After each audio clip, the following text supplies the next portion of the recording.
I am so excited. Still says we're connecting. Yay, we're live. Okay. I'm so excited because today is the 7-year anniversary of the very first book I ever published, self published back in 2019.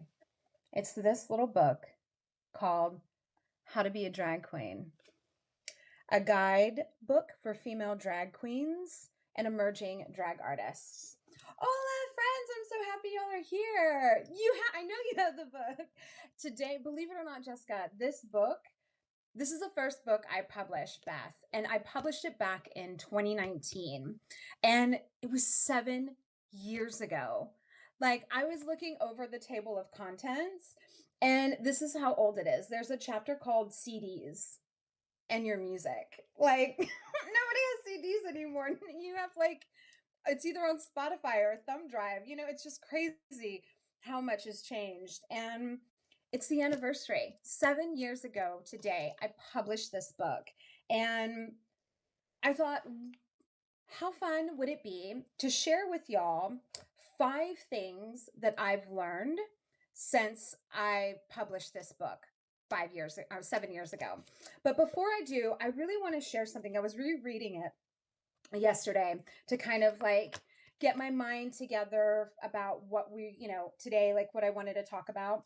And I want to share this with you because this part for me still rings true every time I am getting ready to publish a book or send out a Substack essay or press publish on a Substack essay. And it's that fear and that self-doubt and that inner shitter that has held me back from first publishing this book, but still, like, I hear that voice in me now, even 7 years later, after publishing like 8+ books in the last 7 years, I still have that voice in my head. And so I remember this piece that I'm about to read you so vividly, and I still hear those voices. So I just wanted to share this little portion with you. So I'm talking about how I first started this book. It started as a blog post, and then I got the idea to turn it into a book. And so as soon as I began toying with the idea, a million reasons why I shouldn't write this book came pouring into my head. Who are you to be writing a book on female drag? What if no one buys it? What if you make a fool of yourself? And I bought into all of my inner haters shit talking for a very, very long time. I mean, a really long time. I'm ashamed to admit it, but I've been sitting on this book and its many versions since 2013. It's now April 2019, and I'm just now publishing a hard copy of this digital best-selling book. So I wrote this book in 2013, but I didn't hit publish until 2019. That's like 6 years I sat on this book and didn't hit publish because I was so fucking afraid of what others were going to think of me and think of like, who is she to be writing a book about drag? What does she know about drag? What, all of these things in my head. And I sat on this book for 6 years before publishing it. And that just blows my mind. That's 6 years of me not living my truth as a writer. And at the time, a very like prominent drag artist. And that blows my mind. And I wanted to share that with y'all because it's so easy to see an artist and see where they are now and think that it's always been like that. I feel like that with all the artists that I love so, so much. It's like it's easy to see them where they're at now, but there's so much backstory to it. And my backstory was so much in fear and in doubt and in worry of what other people were going to say to me and about me if I published this book. And I wanted to share that with you because it's really important, because if I didn't publish this book, then these 5 things that I'm going to share with you that I've learned in the 7 years since this has been published wouldn't have happened. And I wouldn't be where I was today if I let those inner thoughts keep me playing small. So These are the 5 things that I've learned, and I made notes because I get excited and I get off. I tend to like go off script. So I always make sure that I have notes because y'all know. All right. So the 5 things that I've learned since self-publishing this book 7 years ago. 1, it never gets easier, but it does get more easeful. And so here's what I mean by that. It doesn't get easier mean that it's still going to be hard. Sitting down, writing, doing your craft, like doing the daily in and the daily out of whatever it is that you do, your art, your drag, movie, whatever it is you do, sitting down or doing the actual thing never gets easier. There's going to be those inner shitters. There's going to be like all these things that are going to distract you. But it does get more easeful in the fact that you start to build ritual, you start to build routine, you start to make it a daily practice. And in that, it makes it more easeful because you start to learn your own process. You start to know yourself better as an artist. You start to understand what you need to do your best creative work. And that's what I've learned. It doesn't get easier. It's still hard as fuck to sit down and just stare outside and try to chip away at books and at words and making art. But it is so much more like, I don't want to say relaxing, but it's definitely, there's more presence to it. There's more of an energy about it because I've created a ritual around it. And I know that this is like my time to be creative. So that's the first thing. The second thing is you just have to shout it out. Like you just have to shut it out. You just have to shut out the noise. You just have to like put blinders on and earmuffs on and just do the thing that you want to do. And you just got to silence those fuckers. And still, again, this is medicine and a lesson that I am still learning as I continue to write and make art and creativity. But you have to find a way that helps you silence the noise and silence the internal noise as much as the external noise. 3, you'll grow so much. Who I was when I wrote this book and published this book and who I am now, it's just like, it's mind-blowing. And it's mind-blowing not even like on a personal level and how much like I grew through moving through the mental crap chatter to publish this book. Like I grew exponentially as a person, as my courage grew, my bravery grew, but I also grew, like my craft has grown, right? After I published this book, it was almost like it was a permission slip for me to continue to write and publish and share my words. Once I did this, everything got more easeful. Didn't get easy, it got more easeful. And I wanted to grow. I wanted to be a better writer. I wanted to be a better drag artist. I wanted to be a better creative. And I just continued to grow because I had proof of what was possible for me. I could publish a book, and I did publish a book. And in that experience, just grew phenomenally. 4, publishing, this is a big one. Publishing my first book didn't make me feel any more of a writer. Only the continued daily practice of writing made me feel like a writer. So I published this book, I held it in my hand. I had amazing people like Jessica and people purchasing it, and I was like, "Oh my god, this is so amazing." But I didn't feel like a writer because I wasn't writing. Like I was now in the hat of marketer and sharing and like, selling the book versus the actual writing of the book. And I think, when we're self-published or we're indie authors, we have to wear multiple hats, right? We have to be the marketing, the CEO, the COO, the creative, all the things. We have to be all these multiple things, and we can get lost in the thing that isn't the art that we started to do in the first place.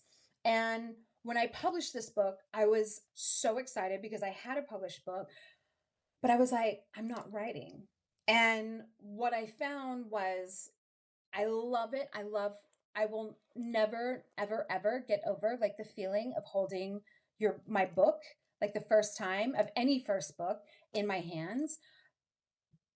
But then in that same like moment of me holding the book and wanting to steward it into the world, like I'm already itching. Like my writerly soul is already itching to get back to the desk, to get back to the art of it.